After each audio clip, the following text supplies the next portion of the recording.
গৌরী এলো ঘরে, আর বঙ্গে উমার আগমনকে ঘিরে মেতে উঠেছে বঙ্গবাসী। মাতৃবন্দনায় মেতেছে হুগলির উত্তরপাড়া শিবনারায়ণ রোড অধিবাসীবৃন্দ। মণ্ডপ সজ্জায় তাদের এবারের ভাবনা ৩৩শে আগমনী, রং ও রেখায় মধুবনী। প্রাচীন চিত্রকলার মধুবনী শিল্পই এখানে তুলে ধরা হয়েছে। হাজার হাজার বছর ধরে এই শিল্পের মাধ্যমে বিভিন্ন দেবতাদের প্রতিকৃতি তৈরি করা হতো।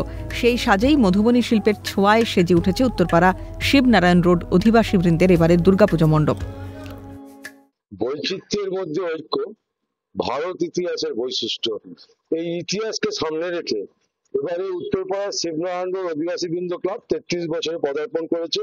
তো আমাদের চিন্তা ভাবনা ছিল এই যে বৈচিত্র্য, এটাকে আমরা ফুটিয়ে তুলবো, যার জন্য আমরা এবারে আমাদের যে থিম আছে তার নাম দিয়েছি ৩৩-এর আগমনী, রং ও রেখায় মধুবনী।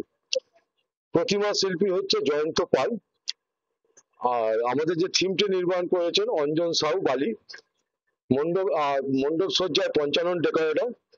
আলোক সজ্জায় যে আলোকটা আপনারা দেখছেন, এই আলোক সজ্জায় হচ্ছে কমল ইলেকট্রিক জলাইন এবং টিপটপ ইলেকট্রিক মাকলা।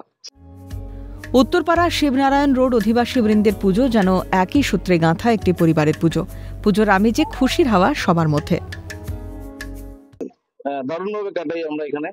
আমরা সবাই একসাথেই থাকি এবং সবাই ছোট বড় সবাই মিলে আমরা একসাথে পুজোয় পার্টিসিপেট করি এবং মানুষকে আনন্দ দেওয়ার চেষ্টা করি। নিজেরা তো আনন্দিত হই, মানে কলাবউ স্নান থেকে শুরু করে আপনার ভাসান অব্দি আমরা একসাথে থাকি এবং সবাইকে নিয়ে মণ্ডপের যে পাঁচিল রয়েছে, যে গায়ে চিত্রকলা ফুটিয়ে তোলা আছে, মধুবনী আর্ট, বিহারের যে মধুবনী আর্ট, সেই আর্টেই এবারে তাদের মণ্ডপের তুলে ধরা হয়েছে। এবং এর পাশাপাশি উপরেও একটু দেখাতে বলবো যে উপরেও একেবারে সেই মধুবনী চিত্রকলা, তার ভেতরে লাইট ঢুকিয়ে সেগুলো করিয়ে দেওয়া হয়েছে।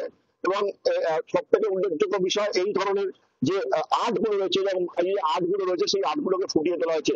এবং এরই পাশাপাশি এরা একেবারে এই পাড়াটা দেখা বলতে গেলে সব একসাথে মিলে একটাই পরিবার, এবং এই পুজোর 4টে দিন একেবারে আনন্দ সহকারে খাওয়া দাওয়া সব মিলে চলে থাকে।